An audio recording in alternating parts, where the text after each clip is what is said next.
Programa 12. Medidas de tendencia central de datos agrupados.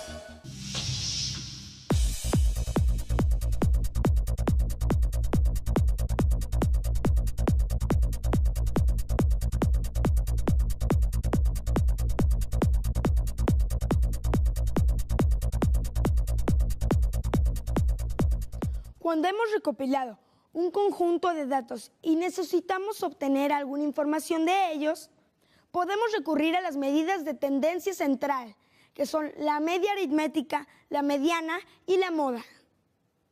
Si manejamos cantidades muy grandes de datos, lo conveniente es agruparlos en intervalos. A continuación veremos algunos casos relacionados con estos temas. En un conjunto de datos podemos calcular cualquiera de las tres medidas de tendencia central. Sin embargo, necesitamos analizar la naturaleza de los datos recopilados a fin de saber cuál conviene más utilizar. Por ejemplo, si queremos encontrar el promedio de alumnos que entran a una biblioteca. Para obtener la media aritmética, sumamos todos los valores y dividimos la suma entre el número total de valores. Si ordenamos los datos que hemos recopilado, por ejemplo, de menor a mayor, la medida que se encuentra en el centro del conjunto de datos es la mediana. La moda es el dato que más aparece. Hasta ahora, hemos utilizado las medidas de tendencia central con conjuntos que tienen pocos datos. Pero en ocasiones se necesita manejar un gran número de datos, como por ejemplo, cuando se realiza un censo. Viajemos en el tiempo. Estamos en Inglaterra, en el siglo XVII. El capitán John Grant organizó e interpretó por primera vez un conjunto de datos para describir hechos biológicos y sociales de su entorno. Durante muchos años, fui un rico comerciante dedicado únicamente a mi mercería. Aún estaban presentes en mi país las huellas del brote de peste que había aparecido en 1500. Cada semana, las parroquias de Londres publicaban las cuentas de mortalidad, donde se indicaban las muertes acontecidas en cada parroquia, sus causas y los bautizos habidos. Me preguntaba qué conocimiento podré obtener de ellas. Por las mañanas, antes de abrir la mercería, estudié estos registros de nacimientos y muertes en la ciudad de Londres y el poblado de Hampshire, de 1604 hasta 1661. Así pude aprender, por ejemplo, que regularmente nacían más hombres que mujeres, que el número de muertes variaba de acuerdo a la estación del año, siendo el otoño donde más muertes había, o que 36% de los recién nacidos morirían antes de cumplir los 6 años. En 1662, escribí las conclusiones de mi investigación en el libro Observaciones Políticas y Naturales, hechas a partir de las cuentas de mortalidad. El libro fue un éxito que alcanzó varias ediciones en toda Europa. A partir del trabajo de John Grant, diversos gobiernos europeos comenzaron a interesarse en la recopilación e interpretación de datos referentes a su población. Actualmente, esta investigación se realiza en forma de censos. ¿Sabías que en México el primer censo de población se llevó a cabo en 1895? A partir de 1900, los censos de población se realizan cada 10 años, con excepción del efectuado en 1921. Actualmente el INEGI es la institución encargada de generar, integrar y proporcionar información estadística y geográfica de interés nacional. Uno de los datos recabados en los censos realizados en México es el número de nacimientos registrados por año. Los datos recabados se organizan en tablas de frecuencias como esta, o se muestran en gráficas. En esta gráfica, observamos que el número de nacimientos registrados aumenta o disminuye año con año. Podemos simplificar la lectura de estos datos si agrupamos en intervalos los años en los que se llevaron a cabo los censos. Recuerda que los intervalos deben tener el mismo tamaño. Para obtener la frecuencia de un intervalo, se suman las frecuencias correspondientes a los años que conforman el intervalo. La gráfica con los datos agrupados nos sugiere que el número de nacimientos registrados ha ido disminuyendo paulatinamente. El intervalo modal es el de 1990 a 1993, puesto que tiene la mayor frecuencia con 11.128.842 nacimientos registrados.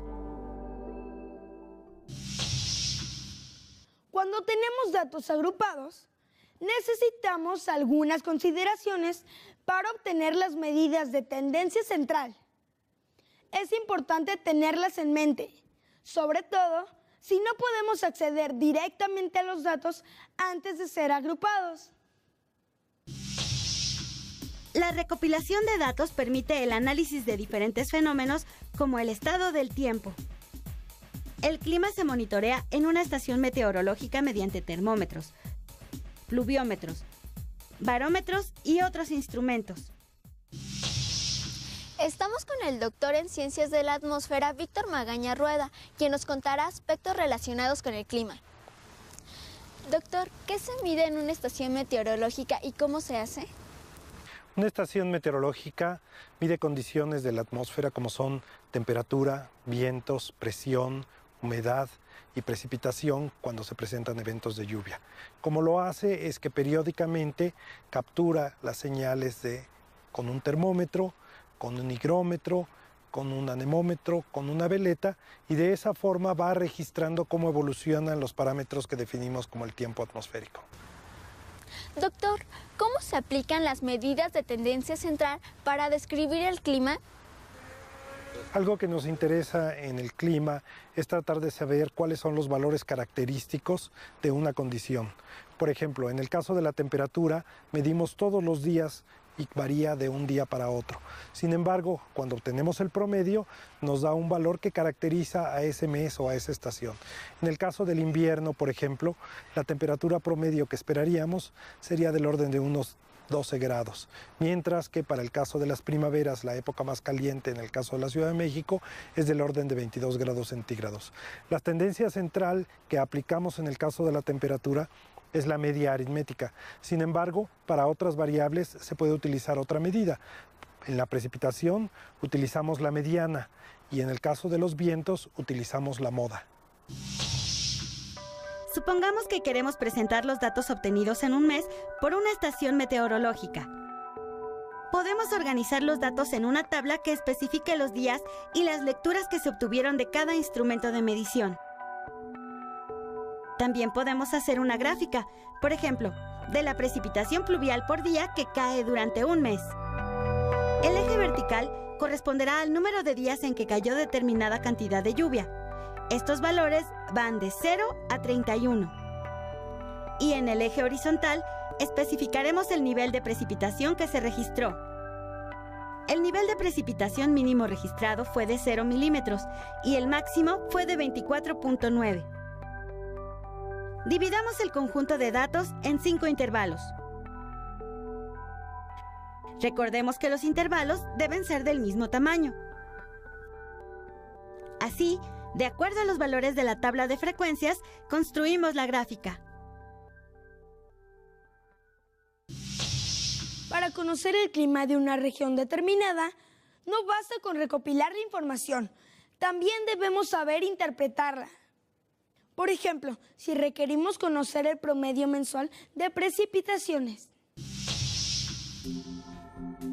El primer paso para encontrar la media aritmética de un conjunto de datos agrupados consiste en obtener los puntos medios de cada intervalo. Después, se multiplica cada punto medio por la frecuencia correspondiente a su intervalo. Se suman los resultados y la suma se divide entre el número total de datos. Así, el promedio de precipitación que registró esta estación meteorológica durante el mes de julio de 2007 es de 6.64 milímetros de lluvia. Para manejar conjuntos de datos muy grandes y complejos, es importante que sepamos cómo agruparlos en intervalos. De esta forma es posible organizar y representar más fácilmente la información y calcular las medidas de tendencia central.